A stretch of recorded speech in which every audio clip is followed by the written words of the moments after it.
मैं आप में से हर एक को बताना चाहता हूं, अगर आपको लगता है कि प्रभु के आने में बड़ी देर है, मैं आपको बताना चाहता हूं ये थॉट आपको डेविल ने दिया है, ये डिमोनिक थॉट है। आप बिलीव करते हैं? मैं करता हूं। ये आखिरी सभा है, कल की सभा नहीं होगी।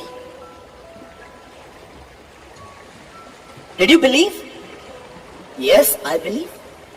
मैं विश्वास करता हूं। एक परमेश्वर के जन ने कहा, जब कभी तुम्हें प्रचार करने का मौका मिले तो इस तरह प्रचार करना कि ये आखिरी प्रचार है, इसके बाद तुम्हें प्रचार करने के लिए कभी नहीं मिलेगा।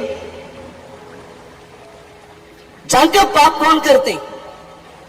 दुष्ट है वह सेवक जो विश्वास करता है उसके स्वामी के आने में देर है, लेकिन जो ये विश्वास करता है ये आखिरी दिन है, वो जानता है ये अंतिम दिन है, मेरा परमेश्वर मुझे लेने आएगा, उसका ये विश्वास उसे पाप करने से रोकता है।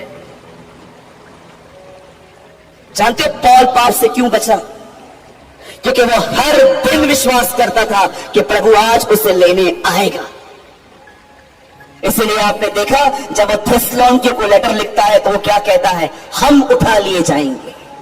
He include himself, हम उठा लिए जाएंगे। लेकिन जब तीमुथियुस के टाइम पे उसे पता चल गया वो उसे नहीं देख पाएगा, इसीलिए वो कहता है मैं जा रहा हूं, अर्घ के समान उंडेला जा रहा हूं। वो जान गया अंत में कि वो खुदा को नहीं देख पाएगा। मैं आपसे पूछना चाहता हूं, क्या आप हर दिन इस तरह जीते हैं कि आज लास्ट डे है? भैया कल की सभा नहीं होगी, अगर वो नहीं आया तो जरूर होगी, लेकिन मैं विश्वास करता हूं वो बहुत जल्द हमें घर ले जाने के लिए आने वाला है। I believe with all my heart. You know, वो हमें कहता है प्रार्थना करो। क्या होता है प्रार्थना से? मैं जब कुछ समझाना चाहता हूं। आज से बहुत साल पहले कलाम पाक कहता है, परमेश्वर का वचन कहता है, एक परिवार, एक दुष्ट परिवार पैदा हुआ इज़राइल के अंदर। ये लोग जादू टोना करते थे। आप जानते हैं ये लोग जादू टोना करते थे, और कलाम पाक कहता है उन दिनों में परमेश्वर ने अपने एक नबी को इज़राइल में खड़ा किया। His name was Elijah. और जैसे एलिया नबी, आप जानते हो, उसने अपनी सेवकाई में बहुत ऑसम वर्क्स किए थे, लेकिन आप डिनाई नहीं कर सकते हो इस बात का कि अंत में उसी नबी ने डर के कारण परमेश्वर से अपनी मौत मांगी। वो एक जुनिफर ट्री के नीचे खड़े होकर कहता है, हे प्रभु मेरे प्राणों को उठा ले, इन लोगों ने सबको मार दिया है, अब वो मेरे प्राण के भी खोजी हैं, मुझे खत्म कर। आपको पता है क्यों परमेश्वर ने उसकी सेवकाई एलीशा को दे दी? मैं ये बिलीव करता हूं एलिया अपनी सेवकाई पूरी नहीं करके गया। जब परमेश्वर ने देखा मेरा व्यक्ति डर रहा है, जानते हो परमेश्वर ने क्या किया? जा और एलीशा का अभिषेक करे। मैं हमेशा अपने कलीसिया में खड़े होकर कहता हूं, जो लोग डरपोक हैं, समाज से डरते हैं, विपत्तियों से डरते हैं, उनका स्वागत कलीसिया में है, यहां नहीं। जब यहां आओ, पुलपिट पे आओ, सेवा करने आओ, तो अपनी जिंदगी हथेली पर रख के आओ। तुम डरपोक हो, तुम नीचे बैठो, सीखो, लेकिन जब बात सेवा की आती है तो खुदा के लिए अपनी जिंदगी देने का जिक्र रखो। यस, आमेन। इसीलिए आपने देखा कई बार यीशु मसीह अपनी सेवकाई में कहता था, डरो मत, डोंट बी अफ्रेड। तुम्हें पंचायतों में खड़ा किया जाएगा, लेकिन डरना मत, मेरा आत्मा तुम्हें बताएगा कि क्या बोलना है। किसी से न डरे, आदर करें सबका, बुजुर्गों का आदर करें, पास्टर्स का आदर करें, लेकिन डरे सिर्फ खुदा से। याद रखना, जो परमेश्वर का भय रखता है उसे किसी और भय रखने की जरूरत नहीं है। You know the Bible says वो व्यक्ति डर गया, इजबेल के खानदान को देख के वो डर गया और परमेश्वर उसे कहता है, गो एंड अनॉइंट एलीशा, जा अपनी सेवकाई एलीशा को दे दे। और परमेश्वर का वचन कहता है उसकी सेवकाई एलीशा को मिली, उसका अभिषेक भी उसे मिला। और अभिषेक पाने के बाद अब आराम से पढ़िए, एलीशा ने अपनी मिनिस्ट्री स्टार्ट की। और उसने अपनी मिनिस्ट्री के अंदर, मैं आप में से हर एक को एक महत्वपूर्ण बात बताना चाहता हूं, उसकी सेवकाई के अंदर एक बहन उससे मिलती है। जानते हो वो बहन एलीशा को देख के अपने पति को क्या बोलती है? वो कहती है, हमारे घर का फर्स्ट फ्लोर खाली पड़ा है, मुझे एक टेबल, एक चेयर, एक पलंग, एक लैंप वहां पर रख दे। हम इसे अप्रोच करते हैं कि जब कभी ये हमारे घर से पास होता है तब हम इसे विनती करेंगे कि ये हमारे घर पर रेस्ट करे। मैं आपसे एक बात पूछना चाहता हूं, यहां देखिए, क्या एलीशा एक प्रचारक था? क्या वो हमारी तरह मंचों पे खड़े होकर प्रचार करता था? क्या वो टीचिंग देता था? तो कैसे इस बहन को पता चला he is a real man of God? मेरे भाइयों, मेरी बहनों, सदैव याद रखिएगा, सेवकाई पुलपिट पे नहीं है, सेवकाई पुलपिट छोड़ने के बाद है। जब आप यहां से उतर जाओगे, जब आप जितने भी लोग यहां पर बैठे हो, जब आप यहां से बाहर चले जाओगे, अब परमेश्वर देखेगा कि आप अपना जीवन कैसे बिताओगे। मैं आप में से हर एक को कहना चाहता हूं, सेवकाई पुलपिट पे नहीं है, गीत गाना सेवकाई नहीं है, प्रचार करना सिर्फ सेवकाई नहीं है। द रियल मिनिस्ट्री इज, जब आप यहां से इस दहलीज को पार करके जाएंगे, अब आप लोगों से कैसा व्यवहार करेंगे। इसीलिए यीशु ने कहा, जब पवित्र आत्मा की सामर्थ आएगी तुम मेरे गवाह ठहरोगे। जानते हो गवाह का मतलब क्या होता है? गवाह का मतलब होता है एक ऐसा व्यक्ति जो परमेश्वर के स्वभाव में चले। ही रिप्रेजेंट जीसस। आज से बहुत साल पहले किसी ने मुझे कहा, तुम्हारी बाइबल में गड़बड़ है। मैंने कहा, शो मी, दिखाओ मुझे। बोलते तुम्हारा खुदा खुदा नहीं है, तुम्हारा खुदा थक जाता है। उत्पत्ति में एक व्यक्ति ने हमारी बाइबल पढ़ी आज से बहुत साल पहले, और उसने एक वचन पढ़ा जिसमें लिखा था, परमेश्वर ने 6 दिन काम किया, 7वें दिन विश्राम किया। उन्होंने कहा, भैया, मुझे कहा, कौन सा खुदा है तुम्हारा, काम करके थक जाता है? जो थकता है वो खुदा नहीं हो सकता। मैंने कहा, ब्रदर, यही प्रॉब्लम है आप बुद्धिजीवों का। आप बाइबल को पवित्र आत्मा के द्वारा नहीं, अपनी बुद्धि के द्वारा पढ़ते हो। आप जानते हो परमेश्वर ने 7वें दिन विश्राम क्यों किया? क्योंकि 6वें दिन परमेश्वर का रिप्रेजेंटेटिव बन गया था। That is a reason. परमेश्वर को प्रकट करने वाला आ गया था, आदम। तब परमेश्वर ने विश्राम किया। मेरे भाइयों, मेरी बहनों, सच्ची सेवकाई मात्र पुलपिट पे नहीं है। आज की जनरेशन को यह बात समझनी चाहिए। उन्हें लगता है सुर निकालना, गीत गाना, बन ठन के खड़ा होना सेवकाई है। No, the ministry is when you leave pulpit. अब आप लोगों से कैसे व्यवहार करोगे, वही आपकी सेवकाई है। इसीलिए आपने देखा यीशु मसीह के लिए क्या लिखा था, उसमें जीवन है और वो जीवन मनुष्यों की ज्योति है। वो कहता है उसका जीवन ही जगत की ज्योति है, उसका प्रचार नहीं। Read it. यूहन्ना ये नहीं कहता उसके प्रचारों में ज्योति है, वो कहता है उसके जीवन में ज्योति है। उसमें जीवन है और वो जीवन मनुष्यों की ज्योति है। In him was life, and his life is the light of man. Elisha एक जिंदगी जी रहा था। उस बहन ने उसका उठना, बैठना, चलना, फिरना, क्या कहता है दाऊद, वो मेरे उठने और बैठने को जानता है। आपको पता है, आपका बिहेवियर, आपका कैरेक्टर एक सच्चा प्रचार है। It's a real preaching. बड़े दुख के साथ मैं आपको बताना चाहता हूं, मैं अपने जीवन में से बहुत सारे लोगों को जानता हूं they are very different on pulpits, very different. और नीचे बहुत अलग है। उनको लगता है ये परफॉर्मेंस है। नो सर, ये परफॉर्मेंस नहीं है। मैंने ऐसे बहुत सारे जवान भाई बहनों को देखा है, इतने स्पिरिचुअल गीत गाते हैं, मेरे जीवन का मकसद तू है, लेकिन मैंने नहीं देखा है कि उनकी जिंदगियों का मकसद खुदा है। They are worldly. Don't think, कभी ये ना सोचे कि पुलपिट सेवकाई है, वो मात्र सेवकाई का एक हिस्सा है, जैसे आराधना का एक हिस्सा गीत गाना है। जानते हो रियल मिनिस्ट्री क्या है? जब आप यहां से जाएंगे, एक रिक्शा वाला वहां से गुजरेगा, वो आपके ऊपर पानी उड़ा देगा। अब आपके अंदर से क्या निकलता है देखो।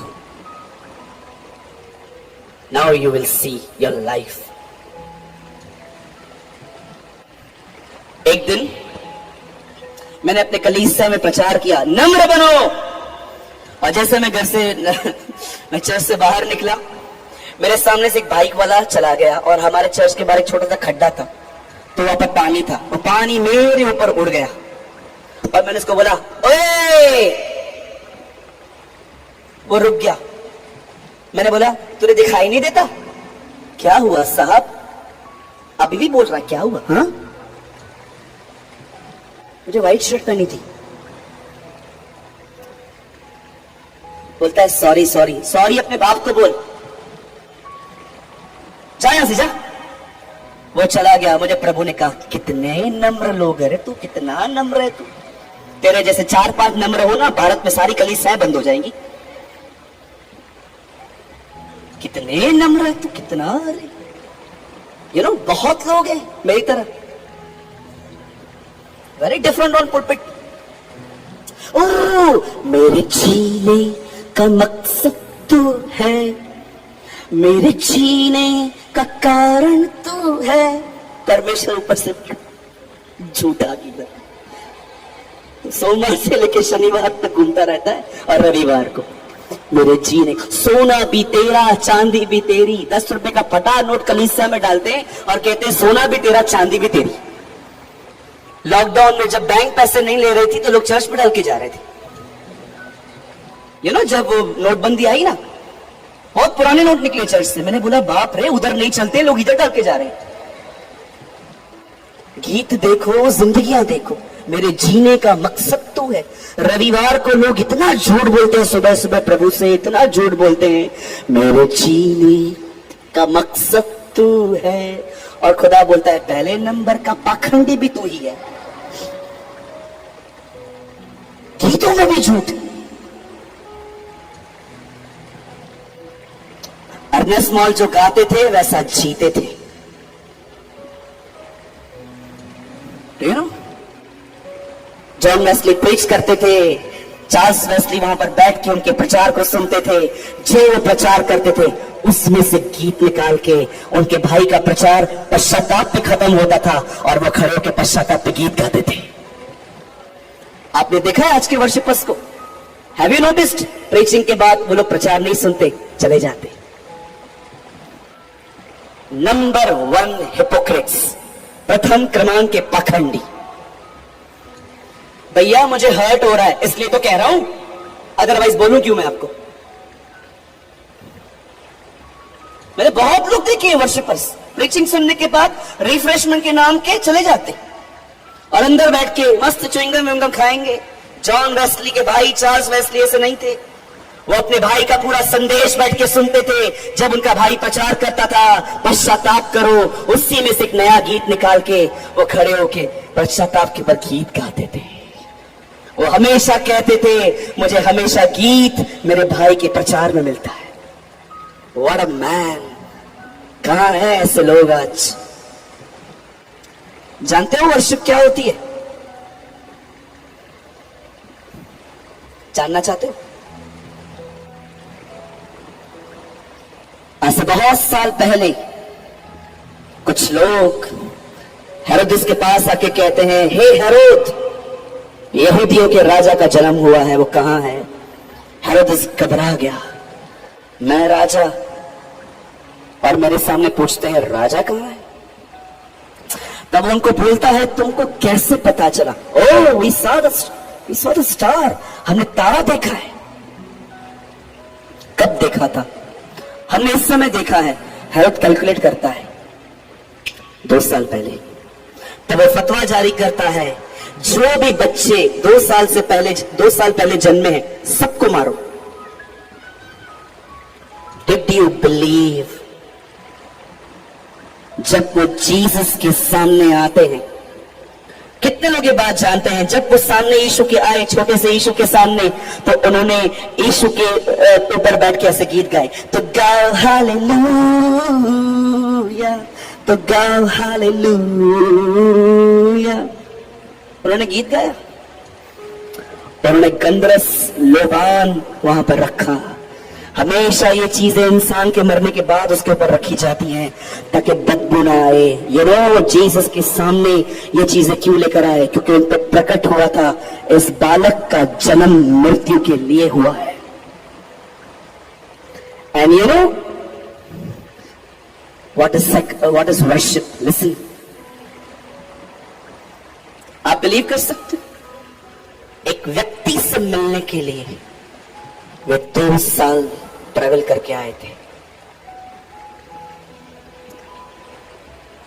कभी आपने ऐसे सैक्रिफाइस के बारे में सुना है? I was in Nagpur. एक बहुत फेमस बैंड वहां पर आई थी। उन्होंने मुझे प्रीचिंग के बाद पादरी साहब ने आके कहा, ब्रदर वो जो वर्शिप बैंड है ना आपसे मिलना चाहती है। मैंने कहा यस ब्रदर प्लीज भेजिए। तब एक व्यक्ति मुझसे मिलने आया और वो मुझे बताता है, उन्होंने मुझसे पूछा, brother you like my worship? मैंने कहा हु से यू आर वर्शिपर? मैंने कहा किसने बोला आप आराधक हो? मैंने कहा brother you are a good singer not worshipper. You have a good singing. Worship, जानते हो वर्शिप क्या होती है? वर्शिप बलिदान है। वर्शिप एक सैक्रिफाइस है। जो व्यक्ति खुदा के साथ न चले, वो कितने भी गीत गाए, वो मात्र एक सिंगर है, वर्शिपर नहीं है। सदैव याद रखिए। पुराने नियम की वर्शिप होती थी, they clap their hands, they use their brains. वो अपनी तालियों को बजाते थे, वो अपने दिमाग को यूज करते थे। प्रभु ने लाल समुंदर 2 भाग किया, प्रभु ने ये किया, हम भी करते हैं। लेकिन जब यीशु सामरी स्त्री से मिलता है तब वो कहता है अब एक और रास्ता आ रहा है उसकी आराधना करने का। अब लोग परमेश्वर की आराधना मात्र दिमाग और तालियों के साथ नहीं, आत्मा से करेंगे। They will worship the Lord in spirit and truth. जानते हो स्पिरिट एंड ट्रुथ का मतलब क्या होता है? हर दिन खुदा के साथ चलकर उसके लिए गीत गाना। वो सिर्फ गीत नहीं होते हैं, वो सच्ची आराधना होती है। इसीलिए पौल कहता है अपने आप को जीवित, पवित्र, निर्दोष, पापा बलिदान करके चढ़ाओ। यही सच्ची आराधना है। इंग्लिश में लिखा है दिस इज ट्रू वर्शिप। आजकल के वर्शिपर्स आपने देखी, वर्शिप स्टार्ट होने से पहले आधा घंटा पहले एक दूसरे से मिलके कहते, अरे मेरा दाढ़ी देख कितना बड़ा है, रुक जा मैं ट्रिम करवा के आता हूं, स्टेज पे खड़ा रहना है। ओहो, बहुत सारी बहनें जब वर्शिप करती हैं, दुआ नहीं है पर पहले खड़ी रहेंगी। मैं अच्छी दिख रही हूं? अरे जबरदस्त दिख रही है मेरी बहन, जा खड़ी हो जा। This is performance, not worship. You are facing camera, not Jesus Christ. जिस दिन आपको ये पता चलेगा ना आप किसकी आराधना करने के लिए खड़े हो, अरे वो आराधना करने के लिए आप सालों तैयारी करोगे। मैं कभी वो गीत नहीं गाता जो गीत मैंने प्रभु के साथ पर्सनली नहीं गाए। You are a worshipper. Joke. It's a joke.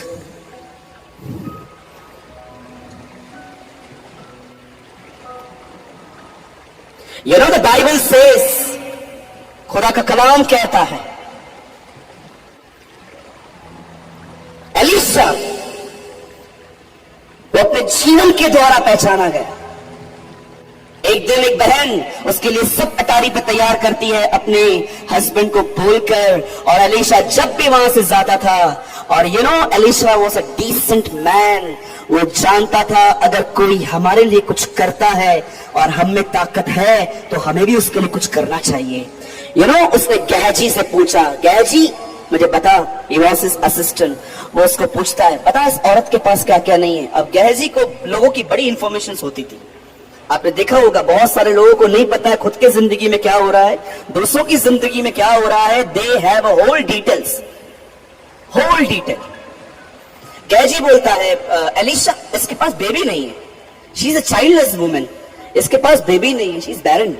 अच्छा बोल दे इसको, कुछ और चाहिए, राजाओं में चर्चा करवाओ इसकी, फेमस कर दे इसे, प्रसिद्ध कर दे। वो बहन बोलती है, नहीं जी मुझे कुछ नहीं चाहिए, मैं अपने लोगों में रहती हूं। ठीक है, अगले साल तुझे इसी ऋतु में तुझे एक बेटा पैदा होगा। और कलाम पाक कहता है उसने अगले ही साल एक बच्चे को उत्पन्न किया, वो बेटा था, मेल चाइल्ड था। और कलाम पाक कहता है एक दिन उसके बेटे को एक सर का बड़ा खतरनाक दर्द हुआ और वो लड़का मर गया। जब वो लड़का मर गया, मरने के बाद यही औरत उससे उसी अटारी पर रखती है जहां पर एलीशा रहता था, और अपने सेवकों को कहती है, जाओ एक गधे को ले आओ और जब तक न बोलूं हाके जाओ। और जैसे वो आगे बढ़ती है और परमेश्वर के पर्वत, उस प्रभु के दास के पर्वत के निकट पहुंचती है, तब उसे गहजी मिलता है और गहजी उसे पूछता है, बहन सब ठीक है? बोलती है, यस ऑल इज वेल, सब कुशल है। लेकिन जानते हो, यही बहन जब एलीशा से मिलती है तब वो वहां पर नहीं कहती है सब कुशल है, वहां पर वो कुछ और कहती है। आप में से कितने लोगों ने खुदा से ये सीखा है कि आपको अपनी प्रॉब्लम किससे शेयर करनी चाहिए? पहले वो मिनिस्ट्री में कॉल करेंगे, फिर वो मिनिस्ट्री में कॉल करेंगे, फिर पादरी साहब को पकड़ेंगे, फिर मौसी को बताएंगे, चाचा को बताएंगे, फ्रेंड को बताएंगे, सबको प्रॉब्लम बताएंगे, और लास्ट में चलो अब दुआ भी कर लेते हैं। This is the attitude of so many Christians today. परमेश्वर को अंत में पता चलता है। एक दिन मैंने प्रभु से कहा, will you speak to me, मुझसे बात कर। और ये बड़ा अनुग्रह, बड़ी दया रही है मुझ पर कि वो मुझसे बात कर रहा है। जानते हो एक दिन मुझे परमेश्वर ने क्या कहा? सूरज, मुझे कोई भी बात इसीलिए नहीं पता होनी चाहिए क्योंकि मैं सर्वशक्तिमान परमेश्वर हूं,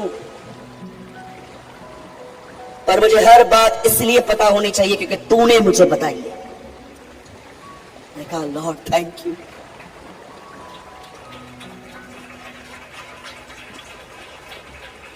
कई लोग कहते हैं ना, उसको तो सब पता है, तुमने बताई? फोन पे एक एक घंटा बात करना बड़ा आसान है, कमरा बंद के आधा घंटा आजकल लोगों के लिए बैठना कठिन हो गया है, क्योंकि वहां पर आपको कोई ऑब्जर्व नहीं करता, लेकिन यहां से आपको सिंपैथी मिलती है।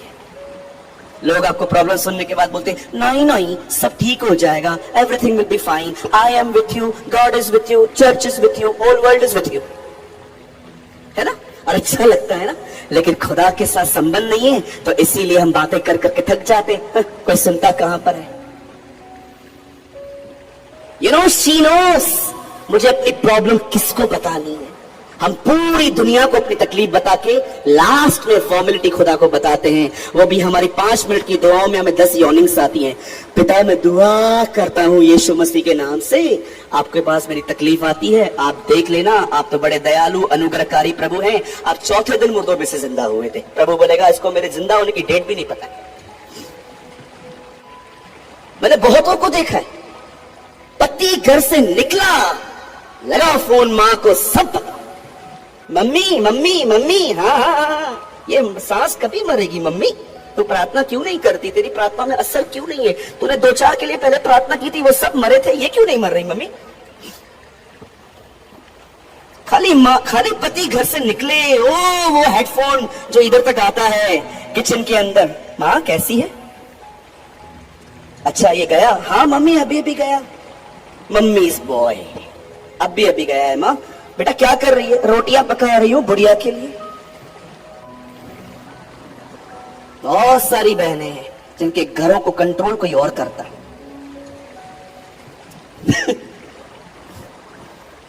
भैया कितना डायरेक्ट बोलते हो? अरे अभी तो शुरू किया है, अभी तो शुरू किया है मैंने।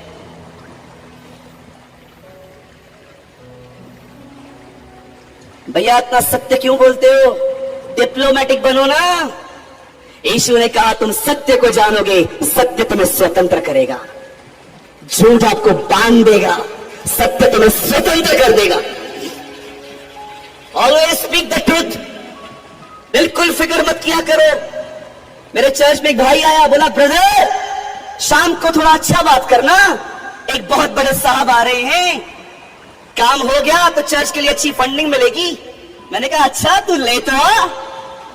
और वो शाम को आए, ओ इतना बड़ा चेन गोल्ड इतनी रिंग्स पहन के आए, पहली चेयर पे बैठे थे। और जानते हो मैंने प्रचार क्या किया? रुपए पैसों का जड़ सब प्रकार की बुराई का जड़ है। ये हमारी कलीसिया बनाई। यीशु ने कहा I will build my church, मैं अपनी कलीसिया बनाऊंगा।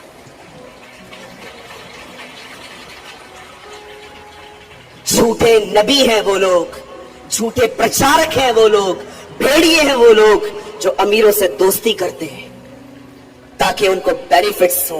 मुझे बताइए भेड़िया भेड़ को कैसे मारता है? वो आके बोलेगा, भेड़िया आएगा भेड़ को और कहेगा मैं आपका मटन खा जाऊं। वो पहले उससे दोस्ती करेगा ताकि वो उसे खा सके। Understand the false teachers. खांसी हो जाएगी जिस दिन आपने संत पतरस की दूसरी पत्री पढ़ी।